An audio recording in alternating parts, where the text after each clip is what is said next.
청취자 여러분, 오다박입니다. 원래는 8월 8일, 팔자가 두 번 들어가는 8월 8일 월요일 오후에 방송을 내보내드렸어야 되는데 피치 못할 사정으로 그 다음날 화요일에 내보내드립니다.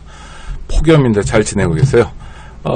언제나처럼 이 자리에 함께해 주셔야 될 서혜성 작가가 정말 부득이한 개인 사정으로 오늘 못 오셨습니다. 정말 죄송하다는 말씀을 청취자들께 전해드립니다. 오늘도 언제나처럼, 언제나 하고 좀 다르게 정말 특별한 선생님 한 분 모셨는데요. 특별히 이번 주는 굉장히 더운 주기도 하지만 다음 주 월요일이 8.15 아닙니까? 그래서 8.15를 맞아서 우리가 꼭 챙겨봐야 될 생각할 거리들을 나눠보도록 하겠습니다. 도움 말씀 주실 분 정말 어렵게 모셨습니다. 우리 김근식 선생님, 경남대학교 교수님이십니다. 어서 오십시오. 안녕하세요. 네. 더운데 어떻게 지내십니까? 예, 폭염 속에 더위와 씨름하고. 근데 걸어다니고 이렇게 땀을 흘리다 보면요. 네. 처음엔 좀 괴롭지만 땀이 비 오듯이 쏟아지면 나름대로 또 쾌감이 있어요.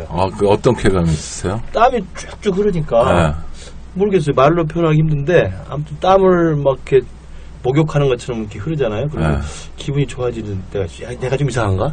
이상한 것 같아요. 네. 그래요? 그게 누가 좋아요? 올림픽 나가신 것도 아니고. 아무튼 묘한 쾌감이 있습니다. 네. 우리 김근식 교수님은 예전에 CBS에서 시사잡기 진행할 때 제가 출연한 고정 출연을 했었는데요.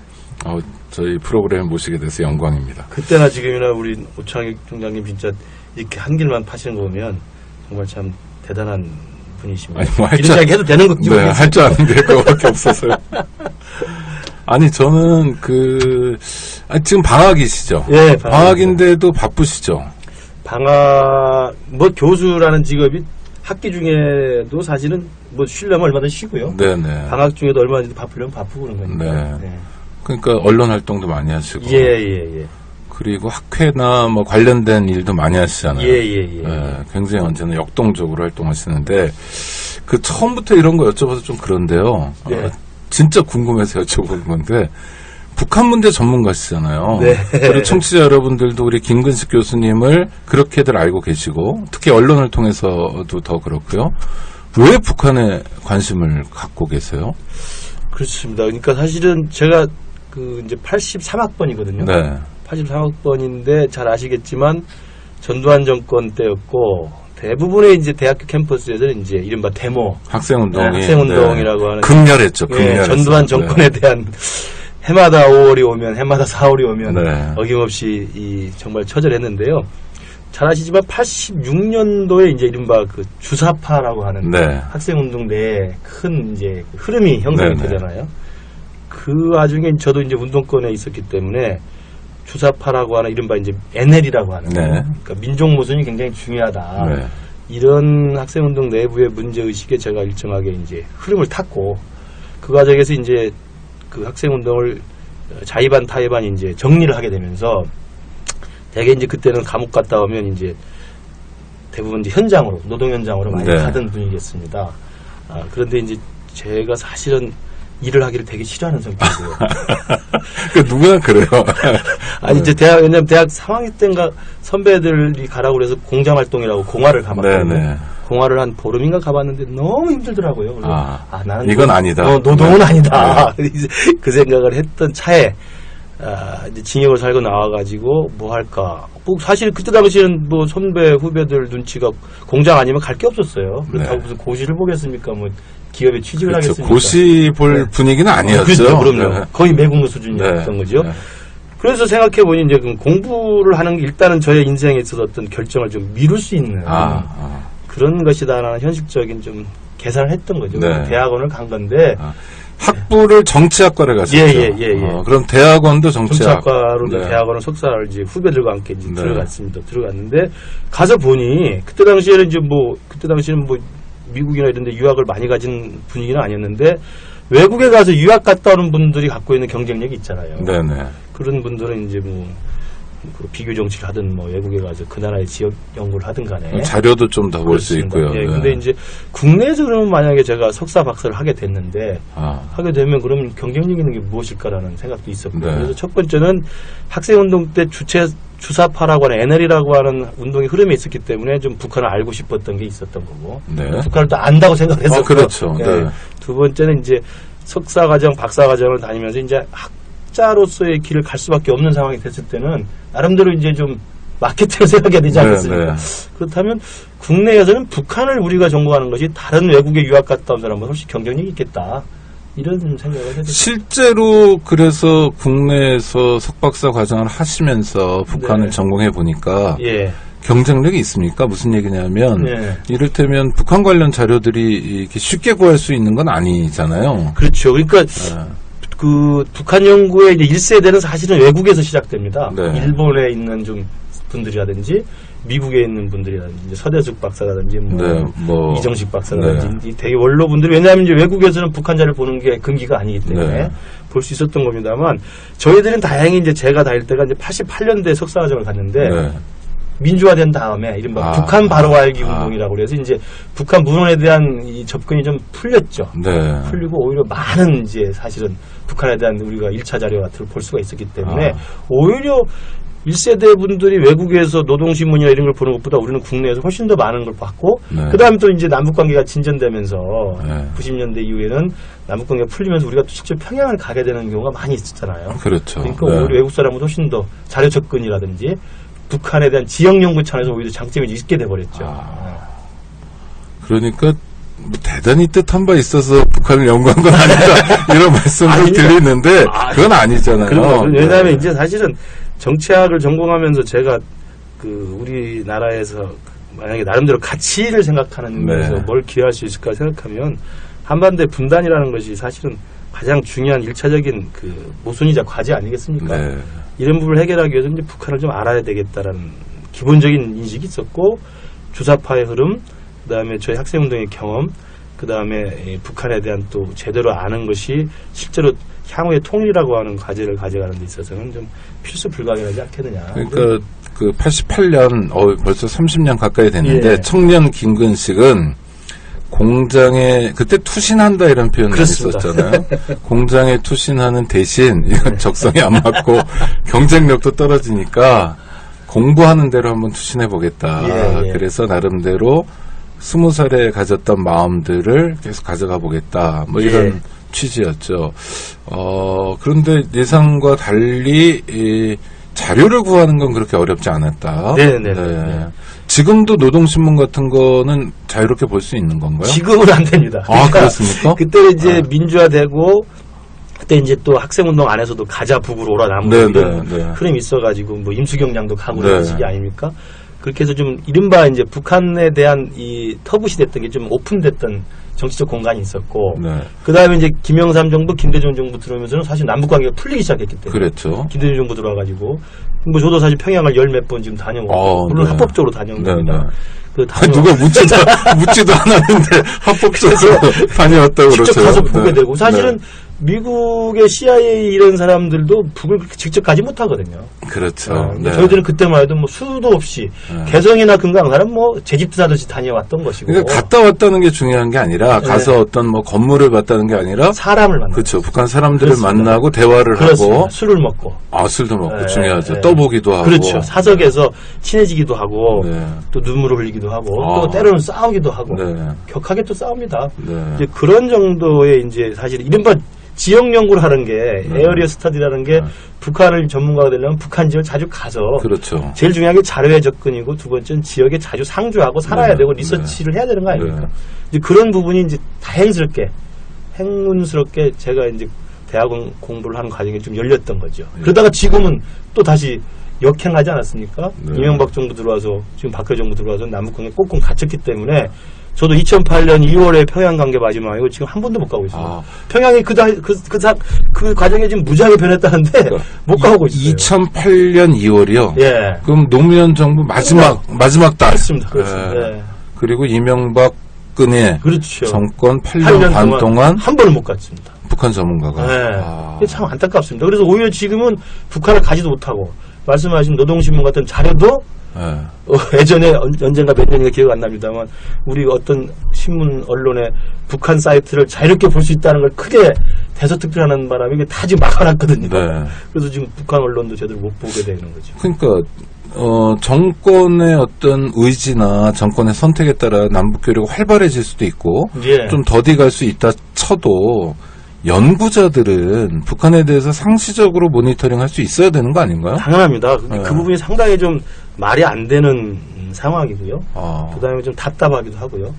왜냐하면 이제 지금 합법적으로 북한 자료를 볼 수 있는 것은 이른바 특수자료 취급 인가증을 가진 사람만 네. 그것도 리얼타임으로 북한에 나온 노동신문을 바로 볼 수 있는 게 아니라 한 일주일, 2주 지난 다음에 왜냐하면 몇 단계를 건너서 이제 그 뭐 광화문에 뭐 이런 데 가서 통일부의 북한자료센터라든지 뭐 저희 학교도 뭐 따로 있습니다. 네. 도서관에 특수자료실이 있어서 보긴 하는데 굉장히 불편하죠. 네. 예전 같은 지금 같은 인터넷 세상에 북한 조선중앙통신이나 이걸 다 지금 접속해서 볼 수가 있고 실시간으로 볼 수가 있는데 이걸 못 보게 지금 막아놓은 상태. 그렇죠. 글을 쓰더라도 예를 들어 사드 관련해서 북한이 어떤 맞습니다. 입장이다. 이거 되게 중요하잖아요. 중국만 있는 게 아니기 맞습니다. 때문에. 맞습니다. 그럼 그 입장을 바로바로 봐야 또 판단도 내리고. 네네네. 그런 게 완전히 막혔군요. 네. 그런데 하여튼 8.15가 되면 우리가 분단 문제 뭐 이런 거 생각해 보기도 하고 또 대통령들도 역대 대통령들 보면 8.15 때는 반드시 통일 문제를 넣잖아요. 그렇습니다. 예. 그러니까 이제 광복이라는 게 미완이다라는 자기 성찰에서 나오는 것이기도 하고 꼭 그게 아니더라도 우리 정부 부처에 이제 통일부가 있는 것도 비슷해 보이는데요. 그러니까 통일 문제가 굉장히 중요한 지상 과제라는 건 정권의 성격이 진보적이든 보수적이든 다 인정하는 건데요. 근데 지금 박근혜 정권의 통일 정책 이건 어떻게 돼가고 있는 겁니까? 이제는 사실은 이제 임기가 끝날 때까지 남북 관계나 통일 관련해서는 어떤 희망은 없다고 봐야 될 것 같습니다. 개성공단을 다시 열거나 이런 가능성이 전혀 그것도 없다. 제가 현실적으로는 불가능에 가깝다고 봐야 되고요. 네. 그러니까 예컨대 이제 먼저 말씀드릴 수 있는 건 우리 박근혜 대통령이 통일 대박론을 주창하지 않았습니까? 그러니까요. 그래서 통일이 대박이다. 그래서 통일 준비위원회도 꾸려가지고 네. 여기저기 공론화도 했습니다. 지금은 뭐 통일 대박론을 말을 꺼내기가 무색할 정도의 한반도 상황. 좀 그 무색할 정도의 남북 관계가 돼버렸기 때문에 통일은 이미 이제 물 건너 간 것으로 물론 이제 보수 일각에서는 이렇게 밀어붙여서 계속 또 쪼이면 북한이 붕괴하면 통일된다 이렇게 생각할 수 있겠습니다만 그런 통일 대박을 말하는 게 아니지 않습니까? 통일 대박이라는 것은 남이나 북이나 서로가 대박이라는 건 정치, 경제, 사회적으로 득이 되고 더 좋은 삶의 질을 갖고 올 때만 대박이 되는 건데 한쪽이 몰려서 거의 스스로 붕괴하고 한쪽이 거의 뭐 이런 말 표현을 써도 아작이 나면서 통일되는 건 그건 대박이 아닌 거거든요.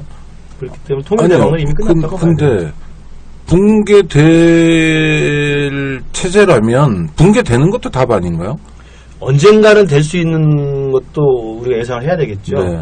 그러나 이제 지금 박근혜 정부가 잘못하고 있는 것은 붕괴되는 것을 목표로 또는 붕괴되는 것을 상정하고 붕괴를 촉진하기 위한 대북 정책을 하는 것은 오히려 남북 관계에 있어서는 굉장히 큰 역효과가 그럼 그렇게 붕괴를 촉진하는 정책을 펼치면 북한은 붕괴됩니까?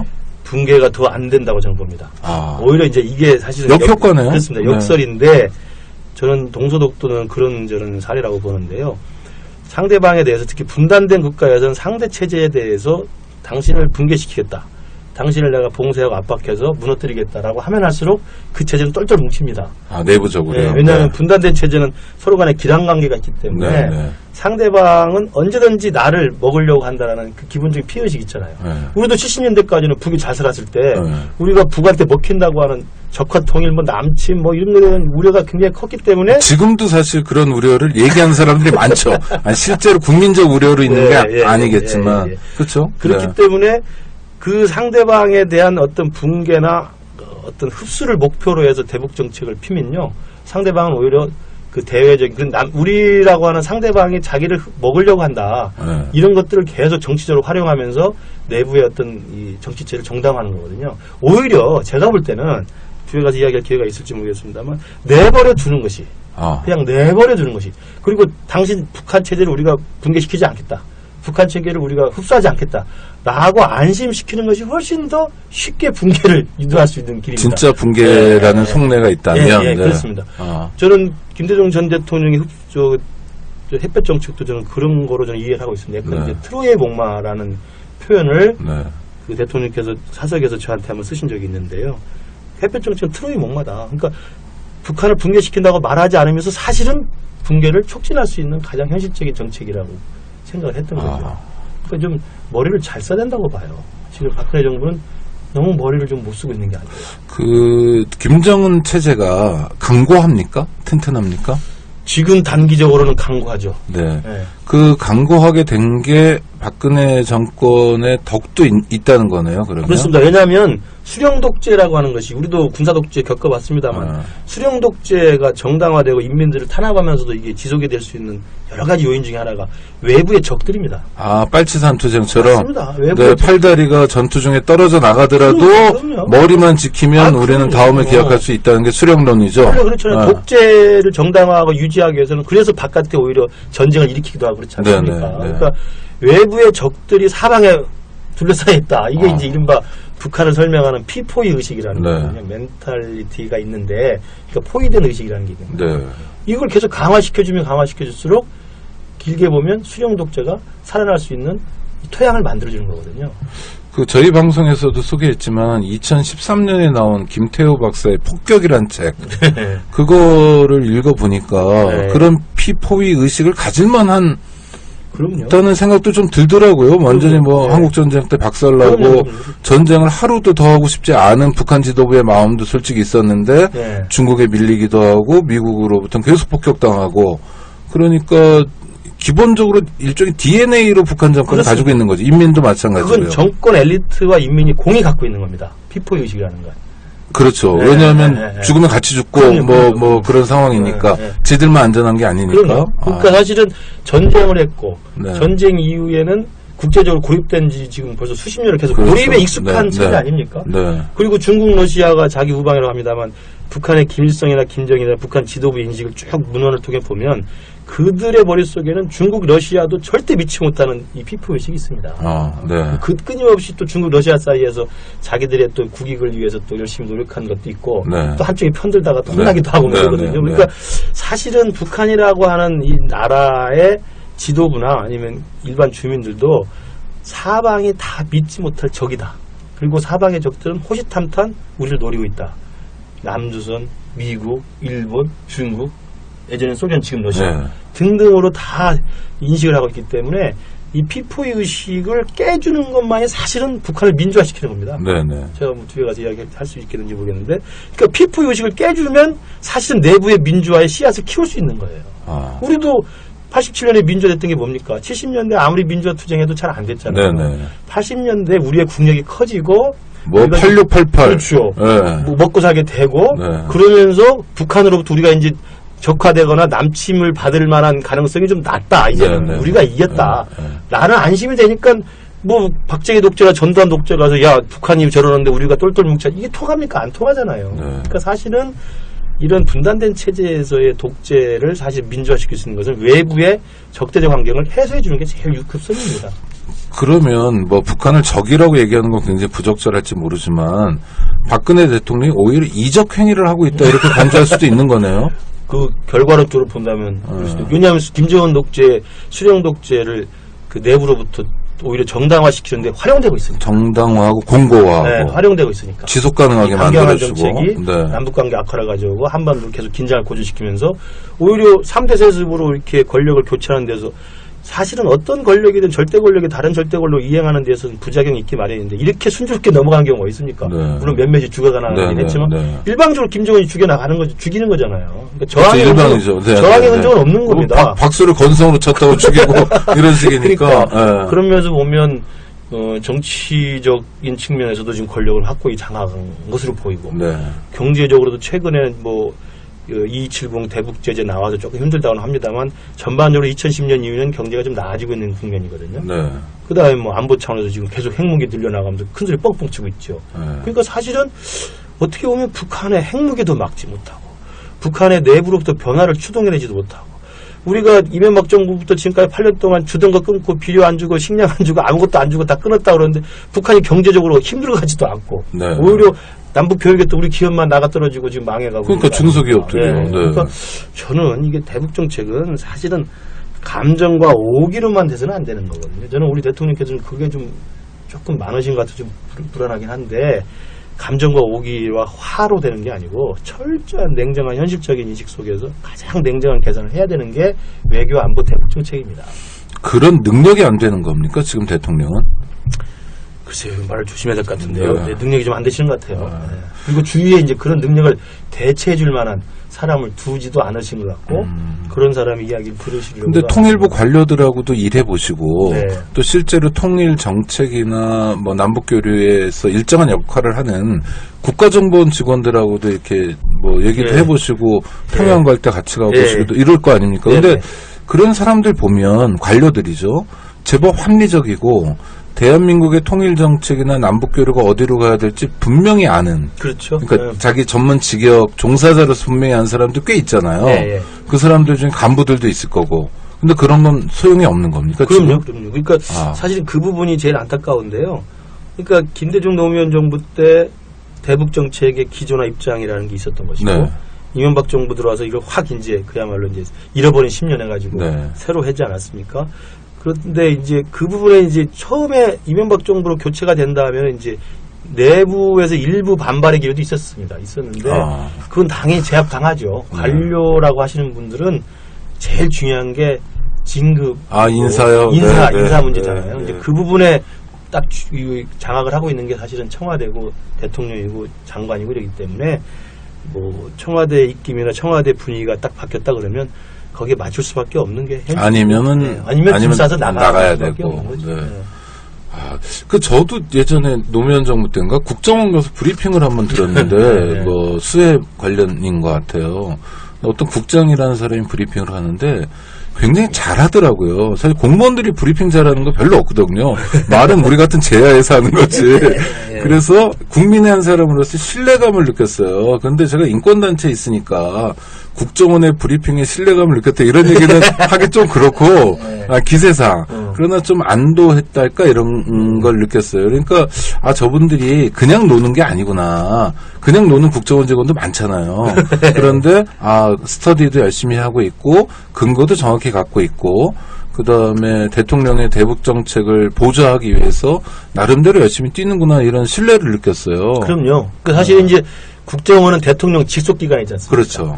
그러니까 국정원장을 대통령이 임명하고 이제 박근혜 정부의 초대 국정원장이 남재준 원장이었잖아요. 네. 이런 분을 딱 임명하고 그러면 국정원이라는 건 북한에 대한 모든 정보를 다 갖고 있는 거 아닙니까? 네. 그 첩보 수준이든 정보 수준이든 팩트를 갖고 있는 건데 네.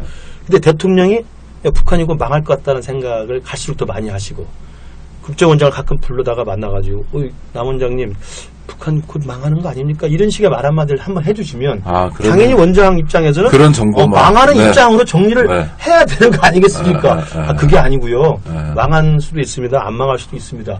이렇게 말하는 박근혜 정부는 아닌 것 같아요. 그러니까 원장 스스로도 지금 우리가 확인된 바로는 남재준 원장 스스로도 북한이 곧 망할 거라는 통일의 그 진군가를 막 부르고 그랬다는 거 아닙니까? 네, 국정원 간부들 회식 자리에서 2015년을 목표로 해가지고 그런 분위기 때문에 대통령이 그러시고 원장이 그러면 그 밑에 차장, 그다음에 실국장 모든 뛰어나고 진짜 합리적인 그 정보를 다 갖고 있는 직원들도 그 입맛에 맞는 정보만을 갖다 주는 겁니다. 네. 그러니까 근데 그러면 사실은 나라 망하는 거 아니에요?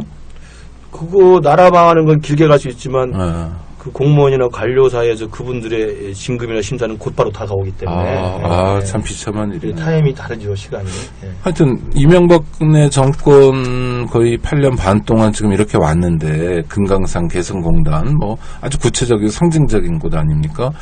그러면 남은 1년 반 동안 혹시라도 좀 기대를 걸어볼 만한 이런 그 전혀 없다고 전혀 없습니까? 왜냐하면 우리 그럼 굉장히 불행한 시간이 남은 거네요, 우리에게. 불행할 뿐만 아니라 굉장히 불안한 시간이고요. 저는 그래서 요즘에 사드 배치 논란도 그렇습니다만 우리 박근혜 정부 임기 동안 제발 아무 일 없이 이 이상 더 상황이 악화되거나 아니면 이 이상 우리가 감당할 수 없는 어떤 이 사태가 벌어지지 않도록 정말 손모아 기도하는 게 가장 저는 필요하다. 아니 그러니까 우리가 아까 이제 분단도 모순 이런 표현 하셨는데 아직도 해결하지 못한 숙제가 한반도에 엄청 많잖아요. 대한민국에도 많고. 네네. 그러니까 조금씩이라도 구체적으로 앞으로 가야 되는데 그러지 않고서는 정말 뭐 우리의 삶이 너무 힘든 거 아닙니까? 예. 근데 남은 임기 동안 1년 반 동안 그냥 가만히 계시면 좋겠다. 아무 일도 안 하고. 예. 그러니까 다시 이제 원상태로 복귀하거나 남북 관계가 복원되거나 네. 한반도가 평화가 증진되거나 이렇게 우리가 희망하고 기대하기는 좀 현실적으로는 불가능해 보이고요. 네. 그리고 그렇기 때문에 저는 오히려 그렇게 좀 잘 되기를 우리가 물론 촉구하고 요구해야 되지만 네. 그 키를 쥐고 있는 건 여전히 권력이고 네. 정권이기 때문에 그 기대는 좀 난망이라고 보고 오히려 지금 한반도뿐만 아니라 동북아 전체가 지금 군비 경쟁의 열화점이 되고 있잖아요. 한국은 미국에 대신해서 북한은 또 중국을 대신해서 한반도가 서로 간의 양 진영의 천병이 돼서 대리 싸움을 하고 있는 거 아닙니까? 이런 그렇죠. 난리 꼴이 네. 어디 있습니까? 이게 이런 상황인데 잘 아시지만 김정은도 성격이 간단치 않잖아요. 네. 우리 대통령께서도 성격이 간단치 않잖아요. 김정은 성격은 어떻습니까? 일단 젊은 지도자인데다가 네. 굉장히 불같은 성격이잖아요. 그리고 그렇죠. 남한테 지기를 되게 싫어하는 성격이고. 네. 그건 그 요리사 후지부도 겐지가 쓴 네. 글에도 나옵니다만 어렸을 때부터 남한테 지는 건 참을 수 없어했던 성격이라고 해요. 그래도 스위스에서 공부하고 그래서 좀 합리적이고 우리 여기서 조기 학생들 미국에 맞아요. 좋은 데 않습니까? 맞아요. 더욱 많이 맞아요. 많지 않습니까? 맞아요. 뭐 죄송합니다. 그런 이야기해서 네. 죄송합니다만. 그게 중요한 판단 근거는 아니다. 그럼요. 네. 어디든지 얼마든지 더 형편없이 갖고 오는 경우도 있고 네. 국내에 있어도 훨씬 더 합리적으로 되는 사람도 많고요. 네, 네. 그러니까 제가 볼 땐 김정은 성격도 간단치 않은. 그다음에 김정은이라는 사람이 북에서 갖고 있는 이 권력이란 건 무소불위의 전지전능의 권력 아닙니까? 네, 그렇죠. 결심하면 뭐 아무도 이의를 제기할 수 없는 거 아닙니까? 거기도 네. 마찬가지로. 네, 네. 심지어는 죽어나가는 판인데. 우리 같은 야당도 없잖아요. 그럼 당연하죠. 네. 그러니까 그리고 이제 우리 대한민국 민주주의이긴 합니다만 임기 5년이 보장된 대통령에 대해서 우리 박근혜 대통령께서 사실은 소통이 잘 안 된다. 네. 장관하고도 대면목을 잘 안 받는다. 그다음에 당신의 생각과 좀 다른 이야기를 잘 듣지 않으시는데 익숙하시다는 거 아닙니까? 그렇죠. 그렇다고 한다면 이 남과 북의 고집센 지도자들 두 분이 정말 그 고집의 끝을 보기 위해서 어떤 우리가 불가측한 예측 불가능한 어떤 사태가 생겼을 때 어떤 결정을 할지는 아무도 모르는 거예요. 기관차가 마주보고 달릴 수도 있다. 그럼요. 지금 그런 형국이고요. 아이고. 이게 국가라는 것도 그렇고 국가 지도자라는 사람들도 다 국민들 잘 살게 하려고 만들어낸 발명품 아닙니까? 아니 정치학에서 맨 처음 배우는 게 그거잖아요. 물론 실제로 뭐 잘 작동되느냐의 문제는 있는데 불안하군요. 그러면 좀 따져봐서요. 여전히 우리 사회에는 꼭 종편을 열심히 봐서가 아니라 진보적이라고 하는 분들 사이에도 그런 분들 꽤 계신 것 같아요. 저도 어쩌면 그럴지 모르겠는데 네. 북한이 좀 지겨워요. 네, 이런 거 네. 있잖아요. 네, 저도 지겹습니다. 연구자신데. 그럼요. 네. 그러니까 사실은 이제 제가 요즘 좀 하고 다니는 이야기 중에 하나인데 네. 남북 관계가 지금 최악이고 남북 관계 파탄 나 있죠. 그러면 남북 관계가 사실은 다시 좀 재개되고 남북 관계가 정상화되는 게 좋은데 그렇다고 해서 저는 남북 관계가 과거 좋았던 시절, 예컨대 김대중 노무현 정부 시절로 돌아갈 수는 없다고 봅니다. 이미 북이 그때까지 갔고 네. 많이 나갔고 네. 남쪽도 금방 말씀하신 것처럼 남쪽도 상황이 많이 바뀌었어요. 네. 제일 중요한 게 우리 국민의 의식입니다. 예전에 우리가 김대중 정부 때 정상회담 할 때 막 울고 2000년 네, 6.15 네, 그렇습니다. 그 다음에 그 뒤로 우리가 남북관계 여러 행사를 통해서 저도 뭐 해마다 가면은 갈 때마다 설레고 애틋하고 네, 뭐 네. 이런 게 있었습니다만 네. 만나서 좀 짜증이 나기도 하거든요. 그러니까 저는 남북관계에 대해서는 우리 국내적으로도 이미 북한이라고 하는 이 행위자에 대해서는 우리 국민들 진보 진영 내부에서조차도 사실은 지겨운 거예요. 네. 왜냐하면 너무 이제 애물단지 비슷하게 되는 그러니까요. 그러니까 네. 그걸 제가 이제 제 개인적으로 이제 전문가 입장에서는 연북의식, 현북의식이라고 하거든요. 네. 그러니까 반북이 아닙니다.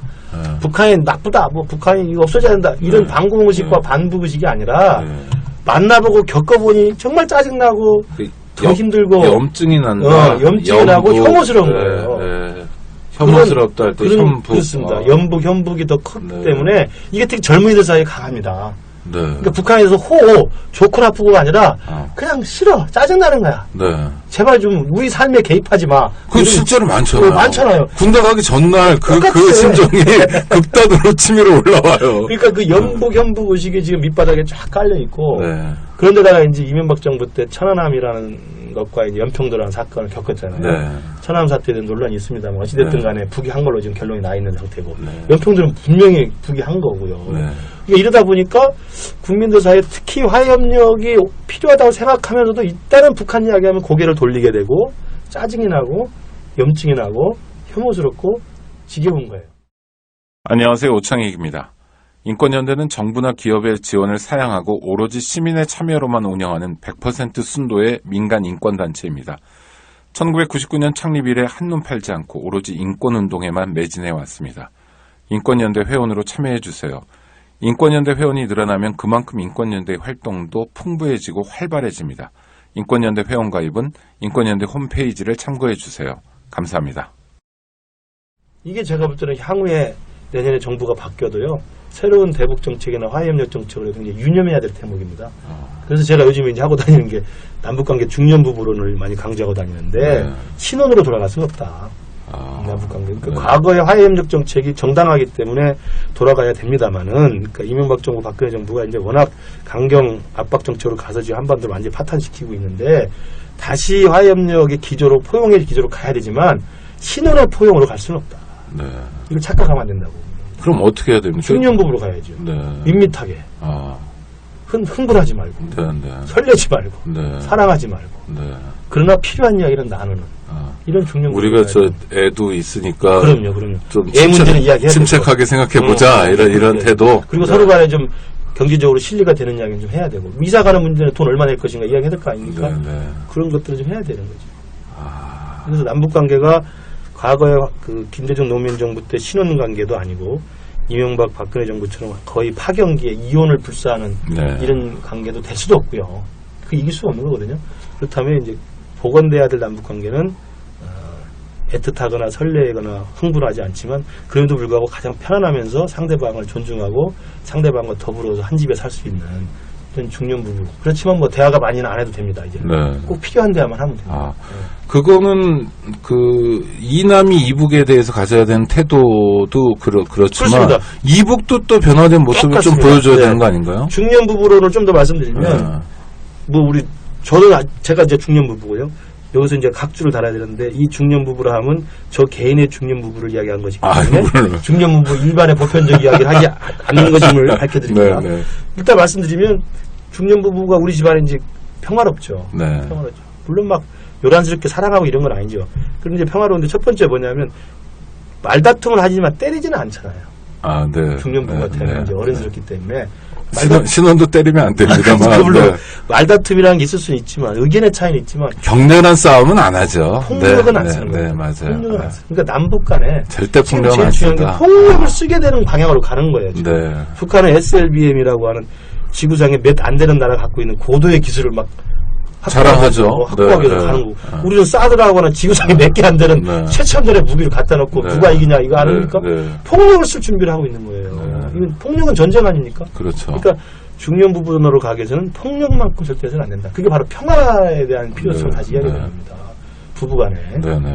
두 번째는 이제 중년부부론이 가정의 평화를 이루기 위해서는 상대방의 삶을 존중해야 됩니다. 아. 내가 우리 집사람의 삶을 존중하고. 뭐, 그렇죠. 취미생활도 있고, 네, 직업생활도 있고. 그다음에 뭐 여러 생각도 가지. 존중해줘야 그렇죠. 되고. 네. 왜냐하면 생활 방식이 다르거든요. 네.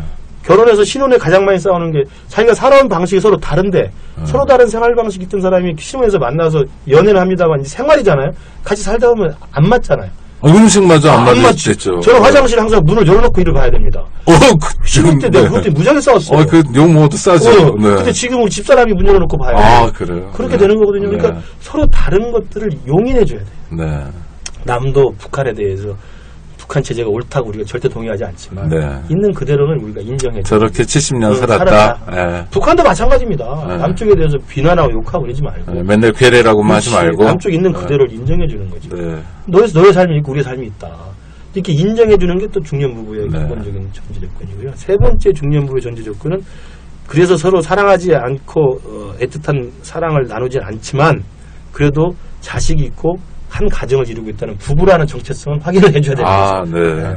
그건 바로 이제 통일로 가는 것에 대해서는 좀 우리가 어차피 같이 살아야 될 민족이라고 하는 것에 대해서는 우리가 동의를 해줘야 되는 거죠. 네. 서로 마음에 들지 않더라도. 네. 뭐 그 정도가 저는 남북관계 가야 될 맥시멈이라고 봅니다. 그 이상 진전되기 쉽지 않습니다. 아. 그리고 그렇게 중년 부부로 가다 보면 네. 결국은 100년 해로 할 수도 있고요. 그렇게 된다고 보고 100년을 해서 하나의 이제 민족으로 통일이 된다고 보고요. 물론 까딱 잘못했다면 황혼이혼 당할 수도 있죠. 네. 근데 그걸 잘해야 될 것 같아요. 그래서 제가 요즘 바빠서 못 쓰는데 책을 꼭 쓰고 싶은 게 바로 이 중년 부부는 책인데 꼭 쓰면은 좀 한번 나와서 좀 선제를 좀 하게 네, 해주십시오. 네, 그럼요. 네. 그러니까 김 교수님 생각하신 현실적인 방안이네요. 그렇습니다. 그러니까 뭐 그러니까 좀 2000년 6.15처럼 아야, 못 합니다. 그 감동적이었죠, 사실 그렇지 않나요? 그럼요. 감동과 전문 연구 벅참 연구 그때 가셨어요, 평양에? 그때는 못 갔죠. 아, 2007년 그러면 정도 탈핵전으로 갔죠. 보셨어요? 그렇습니다. 그랬고 그다음에 2001년부터 이제 남북 간의 민족 아. 공동행사는 제가 꼭 남쪽에 대표단으로 갔었는데 아. 그때 뭐 매번 왔다 갔다 평양에서 한 번 하고 8.15 때는 한국에 네, 와서 네. 했지 않습니까? 네. 그때만 해도 뭐 얼마나 이 민족이라는 동포에 대한 이 설렘과 애틋함이 있었죠. 이제는 그렇게 못 돌아갑니다. 네. 시간은 비록 10년도 안 지났지만 네. 네, 상황이 많이 바뀌었다. 연애는 길어야 3개월, 길어야 3년, 짧으면 3개월 아닙니까? 뭐 사람마다 다르긴 합니다만 그러면 사드가 지금 배치된 게 아직 대한민국에 배치되지 않았지만 현재 지금 있는 데가 어디 있죠? 지금 괌에 한 포대가 있고요. 네. 나머지 4포대는 지금 텍사스 사막에 있다고 합니다. 아, 그러니까 미국 밖에는 지금 없는 거네요? 없는 겁니다. 지금 괌은 한국은 처음입니다. 미국령이니까. 네, 네, 처음입니다. 그럼 우리도 센 거네요. 세게 미국 편 들어주는 거죠. 그러니까요. 네. 사드는 박근혜 대통령 임기 전에 부대 설치가 완료되나요? 어떻게 되나요? 그걸 지금 박근혜 정부를 목표로 하고 있는데 제가 그래서 다른 여기저기서 이야기를 하고 있는 것이 박 대통령 성격상 사드 배치를 결정했으니 아무리 반대를 해도 철회를 하지는 않으실 겁니다. 네네. 그렇다 한다면 묘안이 오케이 사드 배치 결정을 하셔라 하시지만 임기 얼마 안 남으셨으니까 임기 내에 대목밖에 하지 말아달라 저는 그 말씀은 좀 드리고 싶어요. 그러니까 배치는 결정할 수 있죠. 결정해서 이제 미국하고 협의도 하고 뭐 지금 부지 선정 때문에 좀 논란이 되고 그러지 않습니까? 네. 그렇다고 하더라도 일단 사드를 가져와서 이거 완전히 부지를 만들고 부대를 만들어서 고정적으로 배치해서 이제 영구 배치의 길로 가버리면 그 다음 정부가 들어와도 돌이키기가 쉽지가 않잖아요.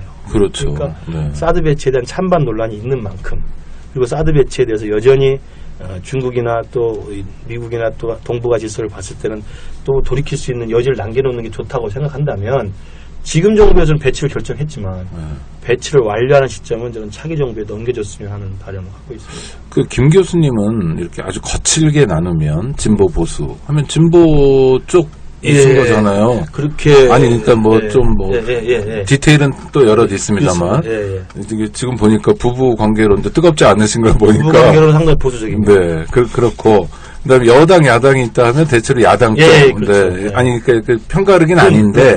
근데 야당 쪽 진보 쪽에도 사드 배치에 대한 입장이 조금씩 다른 거죠. 그렇습니다. 더민주가 지금 입장이 있기도 하고 없기도 한 거죠. 더민주 입장은 지금 당론을 사드 배치에 관해서는 당론을 정하지 않는 게 당론으로 되어 있고요. 그건 뭡니까? 부자범 조심입니까? 아니면 그렇다고 봐야죠. 그러니까 지금은 김종인 대표 체제로 되어 있기 때문에 당 지도부 입장에서는 안보정당의 이미지, 그다음에 이제 내년 대선이 바로 코앞에 있기 때문에 수권정당의 등 이미지를 보여주기 위해서 안보에 대해서 우리가 고민한다. 남의 당에 대해서 이렇게 자꾸 얘기하기는 좀 그렇긴 하지만 아니 뭐 전 그 당 당원이 아니니까요. 근데 그 사드 배치를 뭐 찬성하거나 반대한다는 걸 명시적으로 얘기 안 하면 수권 정당 이미지가 생기나요? 그렇게 보시는 분이 있는 것 같아요. 그렇게 해서 지금 막 그래서 내부가 이제 분란이 크지 않습니까? 초선 의원 몇 분은 또 중국에 가 있고, 그다음에 또 문재인 전 대표는 또 반대 입장이고 그렇기 때문에 아마 8월 말에 이제 새로운 당 대표가 뽑히면 정리가 되겠죠. 교수님 견해는 어떠세요? 사드 저는 배치. 사드 배치에 대해서 이렇게 말하고 싶습니다. 사드 배치의 효과와 사드 배치로 인한 부작용을 철저히 계산해 봐야 되고 그 효과와 부작용을 계산해 보면 제 개인적인 생각으로는 효과보다는 부작용이 훨씬 많기 때문에 옛날에 우리도 그런 말 있지 않습니까? 약을 복용할 때는 약을 먹을 때는 항상 그 약사가 부작용에 주의하라고 그러잖아요. 그렇죠. 그러니까 우리 대통령께서 사드를 약으로 생각하셨으면 약의 효능만 덥석 받아 드실 게 아니라 이 부작용도 생각을 해야 되는데 부작용 생각은 별로 없다고 보시는 모양이에요. 근데 제가 볼 때 부작용이 만만치 않거든요. 그러니까 효과보다는 부작용이 크다는 입장에서 사드 배치를 해서 얻을 수 있는 효과는 뭡니까? 군사적 억지력을 일정 정도는 조금 높일 수 있다는 면 분명히 있다고 봐요. 그게 쓸모가 있습니까? 시스템이 사드 시스템. 쓸모라는 것은 그러니까 일부 이제 강경하게 반대하시는 입장에서는 네. 이게 효과가 입증되지 않았다 그러는데 네. 모든 무기는 입증되지 않습니다. 전쟁이 나야 입증이 그렇죠, 되죠. 그렇죠. 그러니까 네. 입증하라는 이야기는 굉장히 무리한 요구이고요. 네. 그리고 그게 있습니다. 이게 실제로 사드가 북한의 핵미사일을 100% 막을 수 없는 건 분명한 사실이지만 네. 김정은이가 핵미사일 버튼을 한번 누르려고 할 때 사드가 있으면 한 번은 주저하게 되죠. 그것만 억지력은 있다. 효과가 있는 거예요. 그건 팩트다. 그럼요. 네. 심리적 효과든 기술적 효과든 네. 효과가 없는 것보다 있는 게 분명히 좀 맞다고 보고요. 그렇죠. 그것도 다른 것도 아니라 핵 억지력이면 그럼요. 효과가 있는 쪽을 선택하기 네. 마련이잖아요. 근데 이제 그 정도의 효과를 위해서. 네. 근데 그 정도의 효과가 핵 문제를 말끔히 해결할 수 있는 만능의 보검은 아니란 말이에요. 핵을 손에서 놓게 하지는 못한다. 아니면 네. 핵무기 공격으로부터 우리가 모든 100% 우리를 방어할 수 있는 안전해지는 것도 아니고. 네. 불패 절대 반지가 아니잖아요. 네.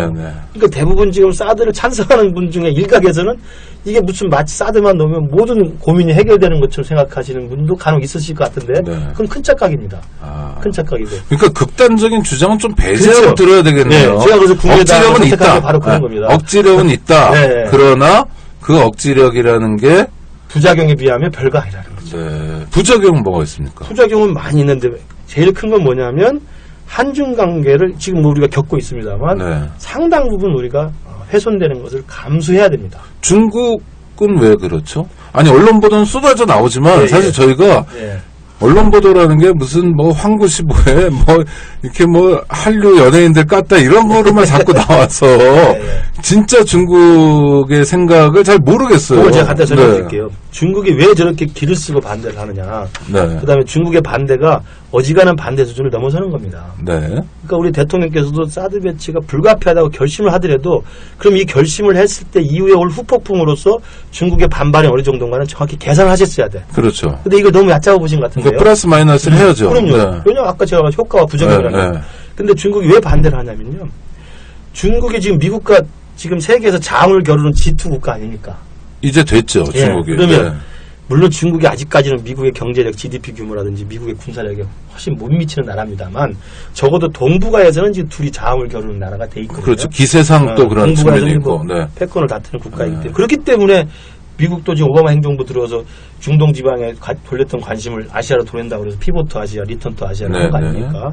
그렇게 하고 있는데 중국과 미국이 서로 장을 겨루는 관점에서 군사적으로는 이른바 최소 억제 전략이라는 게 있잖아요. 네. 그러니까 옛날에 냉전 시대 미소도 마찬가지였습니다만 상대방을 공격할 능력을 다 갖고 있습니다만 이걸 섣불리 공격하지 못하게 하는 것은 내가 상대를 공격했을 때 공격을 받은 상대가 우리를 초토화시킬 수 있는 능력이 있다고 생각하면 함부로 스위치를 못 누르는 거예요. 그럼요. 그게 최소 억제 능력입니다. 네. 그러니까 이른바 상호 확증 파괴 능력이에요. 네. 언제든지 상대방이 나를 죽일 수 있는 능력이 있으니까 함부로 누르지 못하는 건데 그게 이제 팽팽하게 맞서 있으면 이게 이른바 공포의 균형이 돼가지고 전쟁을 못하게 되는 건데 미국이 추진하고 있는 MD라고 하는 것은 미사일 방어 체계. 예, 미사일 방어체 MD라는 것은 중국이 미국을 위협할 수 있는 단거리, 중거리, 장거리 미사일을 애초부터 봉쇄해버리는 거기 때문에 중국이 미국에 대해 투사할 수 있는 이 공격 능력을 무산시키는, 무력화시키는 거거든요. 네. 그러면 양측의 최소 억제 능력은 사라지게 되는 거예요. 전략적 균형이 깨지는 거거든요. 네. 이제 그런 관점에서 이제 MD를 미국은 추진하는 건데 중국 입장에서 그 MD 체계에 가장 민감하게 반응할 수밖에 없는데 MD 체계의 핵심이 바로 사드라고 보는 겁니다. 네. 그게 이제 이른바 엑스밴드 레이더라고 하는 그 사드 체계에 부속되어 있는 이 레이더 시스템이 중국의 동북 삼성을 포함해서 중국 내부의 미사일의 움직임을 면밀히 볼 수 있는 굉장히 뛰어난 눈이다. 네. 이런 의심을 갖고 있는 거고 그 의심에 대해서는 뭐 일부에서 논란이 있습니다만 제가 볼 때 그건 확실한 거거든요. 네. 오늘 장가요 중앙일보도 한번 일면에 나왔습니다만 지금 동북아에서의 전략적 균형은 미국이 일본을 자기 동맹국가로 해가지고 만약의 경우에 중일 간의 전쟁이 나거나 아니면 대만 사태가 나가지고 미중 간의 분쟁이 시작됐을 때 미국이 중국으로 이렇게 진입할 때 우린 동해나 서해로 항공모함이 와가지고 중국을 겨냥하는 거거든요. 네. 이걸 막겠다는 게 이제 중국의 이른바 A2AD라고 그래서 반접근 지역 거부 전략이라는 게 있습니다. 예. 그러니까 자기의 이른바 나와바리. 나와바리. 네. 돌연선이라고 그러는데 네. 아일랜드 체인이라고 네. 그러는데 그 자기의 전장, 네. 자기의 전쟁터 그 지역으로는 미국이 못 들어오게 애초에 네. 막겠다는 거예요. 네. 그러면 항공모함 드론을 막기 위해서 중국이 가장 신경을 쓰는 거고 그게 이제 이른바 등뻥 21D라고 그래가지고 중국이 갖고 있는 중거리 미사일이 있습니다. 네. 이 중거리 미사일은 한 2,000km 정도 날아가는 건데 만일의 사태에 미국이 일본 그 요코스카 항구에서 미국 항공모함이 서해나 동해로 들어올 때 이걸 타격할 수 있는 항모 킬러로 알려진 네. 굉장히 센 미사일이거든요. 이 부분이 미국으로서 굉장히 치명적이거든요. 그 진입할 때 그렇죠. 무섭잖아요. 네, 쏠 수 네, 있는 네. 미사일을 갖고 있기 때문에. 근데 그 등풍 21D가 바로 길림성이나 요령성 근처에 미사일 부대로 배치되어 있다는 게 대부분의 이야기고 네. 그것을 들여다보는데 그게 한국에 사드다. 있는 사드의 네. 눈, 엑스밴드 레이더는 아주 깨알같이 쳐다볼 수 있다는 거거든요. 아. 그게 이제 중국으로서는 굉장히 치명적이죠. 근데 그건 속내고 그런 얘기 못 하는 거죠. 못 하는 거죠. 안 하는 거죠. 그리고 이제 우리 선수끼리는 다 알고. 다 알고 있고 네. 찬성하는 쪽에서는 그게 무슨 종말 모드로 레이더를 우리가 고정시키기 때문에 2,000km 못 본다. 600km 막. 근데 아니 헤비급 선수가 미들급만 싸운다고 미들급만 싸웁니까? 여차하면 헤비급 때리는 거지. 그렇죠. 능력이 있는데 능력을 안 쓴다는 말은 믿을 수 없는 거 아닙니까? 네, 네. 그러면은 사드가 이게 결정을 했다는 거죠, 정부가. 예, 예. 근데 배치되기 전까지 갑니까? 아니면 사드 배치 이후에 더 큰 문제입니까? 중국의 이 거부감이랄까? 중국의 뭐 반응 이런 거는요. 보복 또는 뭐. 제가 볼 때는 이제 중국도 이번 7월 8일 날 대통령께서 사드 배치를 전격 결정한 다음에 네. 외교부에서 바로 즉각적으로 이제 강렬한 반대와 단호한 반발을 이야기를 했고 네. 지난번에 윤병세 외교부 장관하고 이제 왕이 외교부장이 ARF에서 외교장관 회담에서 항의를 했잖아요. 그런 식으로 이제 공식적 입장을 전달했습니다만 네. 중국 정부도 아마 그 사이에 아마 전략을 좀 짠 것 같아요. 네. 이 사드 배치를 어떻게 할 것인가에 대해서. 그래서 아마 상당히 장기적으로 전략적인 검토를 했던 것 같고 그 검토 결과가 이제 1단계로 여론몰이나 언론 플레이를 통해서 남쪽에 대해서 이제 자기들 인민일보라든지 뭐 황보시보에 네. 사드에 반대하는 입장들 막 기고하고 또 우리 국회의원들 가니까 그걸 또 여론몰이로 활용하고 뭐 이런 거 아닙니까? 그 다음에 한류 행사 취소하고 여러 가지 이제 다양한 그야말로 조금 대국답지 못한 네. 좀 점잖지 못한 불편함을 주고 있는데 그렇게 하는 게 1단계지만 결국은 사드 배치에 대해서는 중국은 도저히 용납할 수 없는 상황이기 때문에 이 부분을 철회시키도록 하기 위해서 다양한 저는 계획과 다양한 액션을 할 거라고 봅니다. 그것들은 사실은 박근혜 정부 임기 동안도 할 것이고 박근혜 정부 임기가 끝난 그 다음 정부에 대해서도 아주 면밀한 작전을 짜서 중국 정부는 아마 근데 할 거라고 그 생각합니다. 중국 정부의 대응이라는 게 네. 사드 기지를 운영하는 미국에 대한 게 아니라 실제로 대한민국에 대한 거일 거 아니에요. 예, 온통. 예, 그렇습니다. 그러니까 중국의 보복으로 피멍이 든다면 미국이 아니라 한국이잖아요. 그렇죠, 그렇죠. 아주 심각한 우리 문제 아닙니까 이거? 그래서 사드 배치에 대해서는 이 반대나 신중론을 좀 주장했던 사람들은 미국과 중국이 서로 간의 이해관계 때문에 기싸움을 벌이는 건데 그러니까요. 왜 괜히 우리가 나서가지고 그 미국과 중국의 기싸움에 우리가 볼모가 되느냐 이런 것이죠. 지금 그런 거잖아요. 그렇게 돼 있는 거죠. 애꿎은 우리만 두드려 맞고 있는 거고 애꿎은 우리가 앞장서가지고 큰 소리 치고 있다가 좀 두드려 맞는 거 아니겠습니까? 그러니까 아니 김 교수님 우리가 사실은 우리가 그렇게 약소국은 아닌데 위치가 그래서 좀 그렇잖아요. 우리가 저 오세아니아쯤에 가 있으면 강대국인데 우리가 중국하고만 논다 또는 미국하고만 논다 이런 건 상상하기 어려운 거죠. 그렇죠, 이미 그렇죠. 경제적 수준이나 예. 뭐 여러 가지로 문화도 마찬가지고요.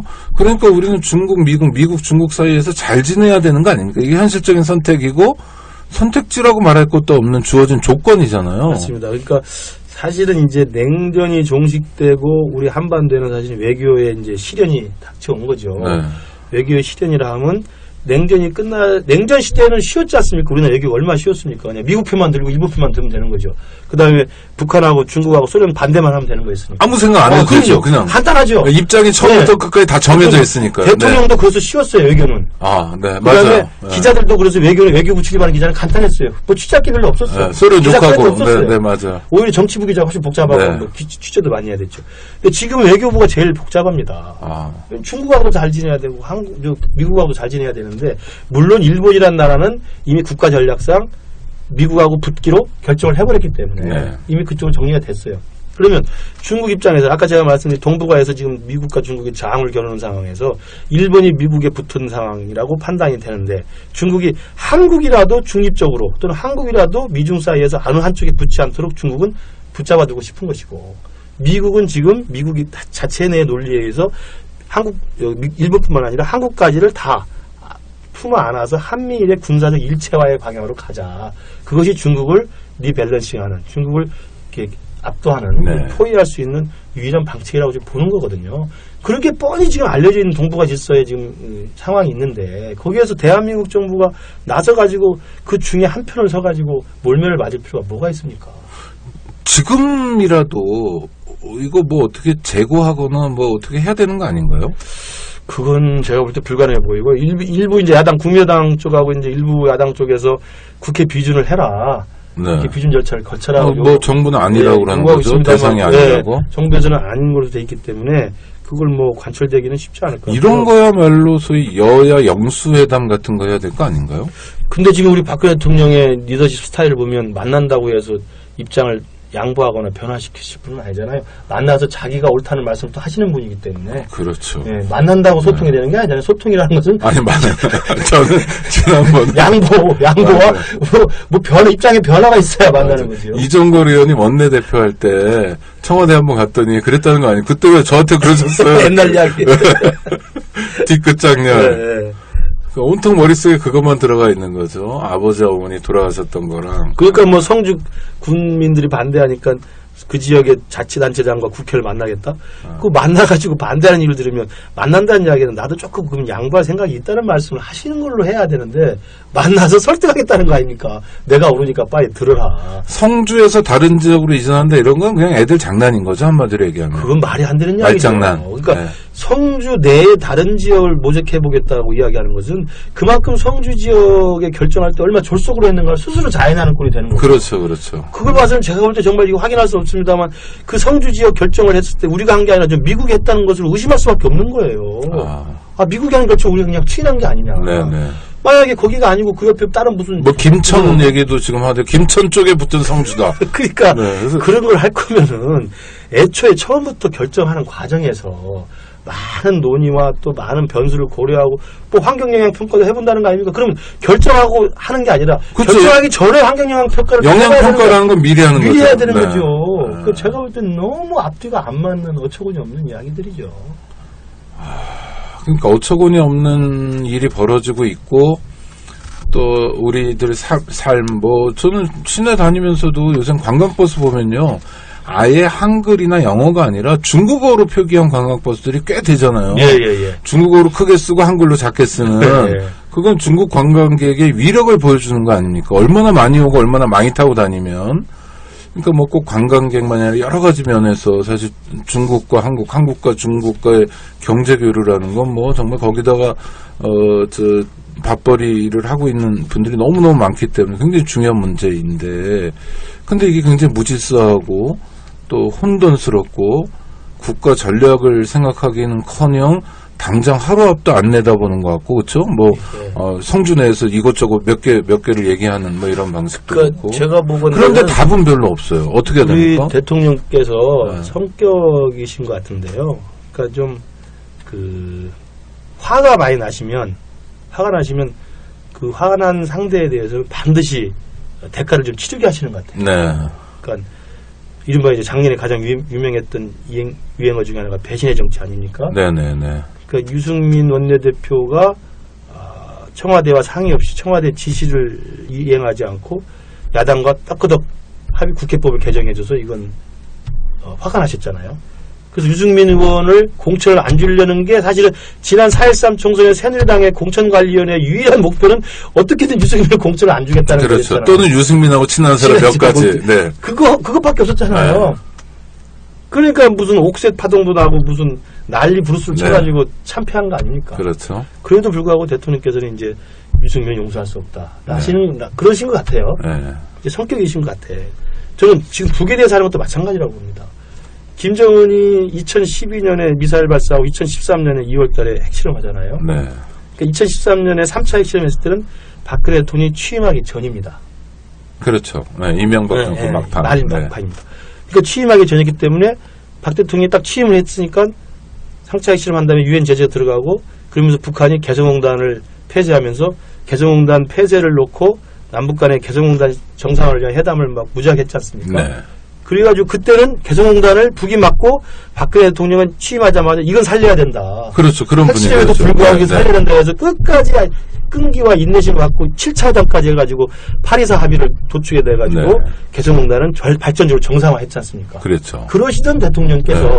똑같이 3년 뒤에 2016년에 1월 달에 김정은이 핵실험하니까 화가 나신 거예요.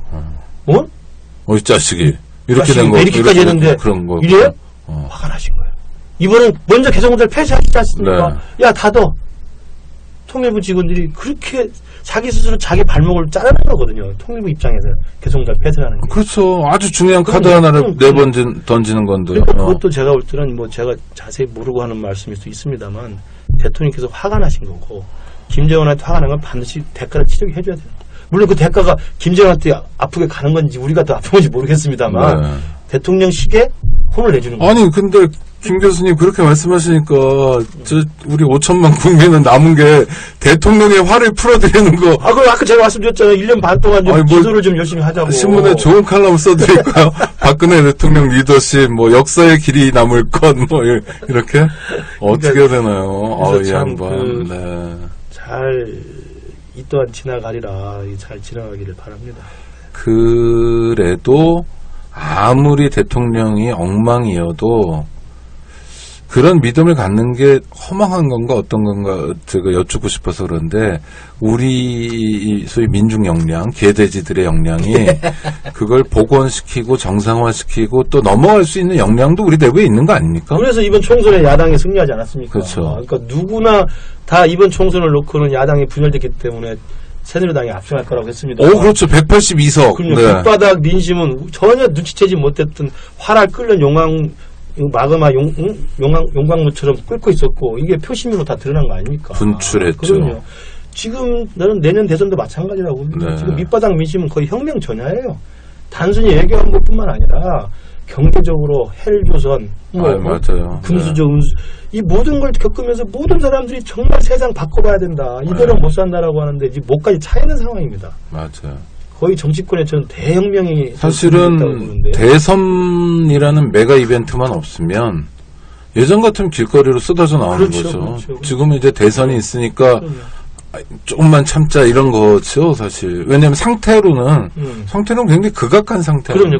그래서 저는 그 무슨 대통령이 헌법상 5년이 보장돼 있기 때문에 그 양반이 하는 것에 대해서는 어떻게 할 도리가 없고 네. 반대밖에 할 수 없고 그걸 무력화시키거나 처리할 수 없는 게 우리의 현실이고요. 네. 그렇기 때문에 제가 아까 좀 비겁한 현실을 말씀드렸습니다만 1년 반 동안 좀 아무 일 없이 지나기를 우리가 기도를 해야 되고요. 그럼에도 불구하고 국민들은 다 알고 있는 거죠. 알고 있기 때문에 이번 4.13 총선처럼 내년 대선이라고 하는 이 밑바닥에 흐르고 있는 국민들의 이 분출된 혁명적 욕구 이런 것들이 저는 내년에 분명히 저는 발산이 될 거라고 보고요. 그것들을 정치권이 잘 받아 안지 않는 한 정치권도 공멸할 거라고 봅니다. 혹시 성주에 가보셨나요? 못 가봤습니다. 가본 사람들 얘기를 듣거나 이러기는 뭐 김재동 씨도 아니니까 꼭 김 교수님이 간다고. 근데 제가 어제 네. 좀 들었는데요. 가본 사람 이야기를. 어떻습니까 거기는? 매일 2,000명씩 촉구 아이고. 집회를 하고 있대요. 그러니까 깜짝 놀랐다고 그러더라고요. 네. 경북 성주가 어떤 데입니까? 지난 대선 때 80% 이상의 박 네, 대통령을 네, 몰표를 네, 주는 네. 데고 박정희 대통령부터 선영이 있는 데 아닙니까? 네. 그 지역에 박근혜 대통령이 결정한 사드 배치에 결사 반대를 외치면서 지금 매일 2,000명씩 모인다는 게 이게 깜짝 놀라고 있더라고요. 그러면 성주 지역의 소위 정치 역량이나 정치 의식도 하루가 다르게 굉장히 달라질 거 아닙니까, 계속. 그렇습니다. 그래서 지금 뭐 여당 대표도 가고 야당도 가고 뭐 갔습니다만 지금 성주 국민들, 이게 성주 주민들의 이 분노라는 건 뭐냐면 사드 배치를 하면데 왜 우리하고 한 번도 상의를 하지 않고 우리가 무슨 볼모냐 이런 것들의 1차적 반발부터 시작해서 처음에 그렇게 시작했지만 네. 그러다 보니까 사드를 공부하게 되잖아요. 그렇죠. 이게 왜 필요한 거지? 이게 뭐지? 왜 반대하는 사람은 뭐지? 하다 보니까 이제 자연스럽게 자기들끼리 서로 토론하게 됐다고 그래요. 그래서 이게 사드 배치라는 게 성주에만 돼서는 안 되는 게 아니라 사드 배치가 필요 없다는 쪽으로 다 그런 말씀을 하시더라고요. 네. 아니 우리가 안 된다고 김천에 보내냐. 그런 거예요 지금. 네. 그러니까 이런 문제가 생기면 뭐 태안의 예전에 핵폐기장도 그렇고 여러 군데 그런데요. 전문가들이 되시더라고요. 지역 그렇죠. 주민들이. 우리 국민들은 다 알지 네. 않습니까? 지금 강정도 막 해군 그래. 전문가 되고. 리우 올림픽 하면 올림픽 모든 경기를 다 알잖아요. 다 알죠. 옛날에 황우석 사태 나면 중국도 다 알고. 맞아요. 우리 국민 어떤 국민들인데. 아이고, 그 박사님 몇 말씀 안 하신 것 같은데, 1시간이 훌쩍 지났는데요. 그래. 이제는 보내드려야 되는데, 자, 하여튼, 이거는 8월 9일부터 방송이 되는데, 다음 주면 8.15고요. 역대 어느 8.15에 견져봐도 좀, 사실은 우울한 8.15일 것 같습니다. 맞습니다. 재벌 사면이나 좀 있을까? 그거 말고, 기쁜 소식이 좀 있어야 되는데, 광복 71주년이니까, 그런 것도 없고, 글쎄 우리가 기껏 기댄다면 리우올림픽의 금메달에나 기댈까? 이거 아니면 별로 없는 것 같고요. 대통령께서 8.15를 맞아서 특별한 말씀을 할 것 같다는 기대도 별로 없고, 문제는 자꾸 꼬여가고, 제가 그래서 8.15 관련해서 한 네. 말씀만 좀 드리면, 통일대박 물 건너 갔다고 제가 처음에 말씀드렸는데, 그래서 이번 8.15를 기점으로 대통령이 그 말씀 하시진 않겠지만, 우리 국민들 차원에서는 평화 대박론을 우리가 이야기해야 됩니다. 그러니까 통일이 문제가 아니고, 통일은 쪽박차게 생겼고요. 평화가 얼마나 대박인지를 다시 한번 우리가 깨달아야 됩니다. 지금 한반도 상황이 평화는 정반대 전쟁의 일촉즉발로 지금 달려가고 있는 거 아닙니까? 남이나 북이나. 그렇죠. 그걸 중국과 미국은 사실 어떤 의미에서 즐기고 있는 거고, 어떤 의미에서 활용하고 있는 거고, 네. 거기 왜 우리가 앞장서서 볼모 역할을 합니까? 우리가 남북관계 좋을 때는 남북관계가 개선되고 남북관계가 좋고 한반도의 평화의 지수가 높아지고 화해협력의 기율이 높아지면 높아질수록 우리의 발언권이 커지는 거예요. 우리가 중국한테 요구할 거 요구하고 미국한테 요구할 거 요구하는 거 아니겠습니까? 근데 지금은 우리가 남북관계가 끊기고 남북관계가 한반도가 계속 긴장과 대결로 가기 때문에 우리는 아무 역할을 할 수 있고 우리의 발언권이 없는 겁니다. 그냥 몸만 대주는. 그렇죠. 몸만 대주는 거예요. 그래서 피만 흘리고. 우리가 네. 이번 8.15만큼은 정말 작년에 70주년에서 엄청나게 떠들썩하게 했습니다만 평화, 통일은 고사하고 평화라도 우선 다시 한번 우리가 절박하게 네. 다시 한번 재확인하는 그런 8.15가 됐으면 좋겠어요. 그래서 통일 대박론 대신에 평화 대박론. 평화가 우리에게 지금 절실하다. 전문 연구자시니까 남북관계 굉장히 중요한 사건이 한국전쟁이었잖아요. 네. 질문을 드린 겁니다. 한국전쟁도 사실은 미국과 중국과 미국의 싸움에 우리가 코피 터지고 수많은 살상자가 나오고 하는 측면이 굉장히 큰 거 아닌가요? 그들의 전쟁.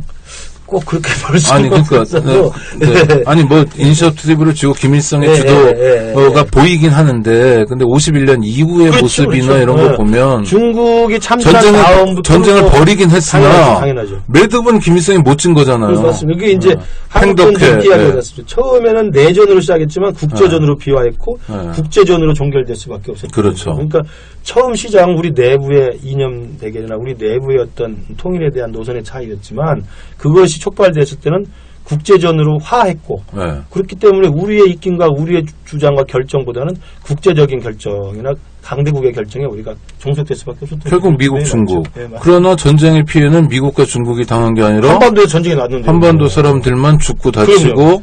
그 상처를 지금까지 부여잡고 있어야 되고 그럼요.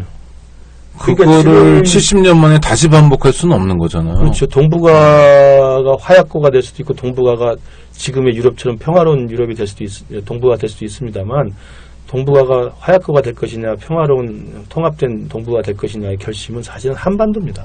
네. 한반도에서 북한 문제, 또 북한 핵 문제, 그다음에 한반도의 평화로운 통일 이것들을 우리가 우리 힘으로 몸소 우리가 이끌어내고 주도해낸다면 동북아는 평화의 길로 갈 수 있는 중요한 한 계단을 넘어서는 겁니다. 그런 의미에서 대한민국의 정치도 매우 중요하네요. 당연하죠.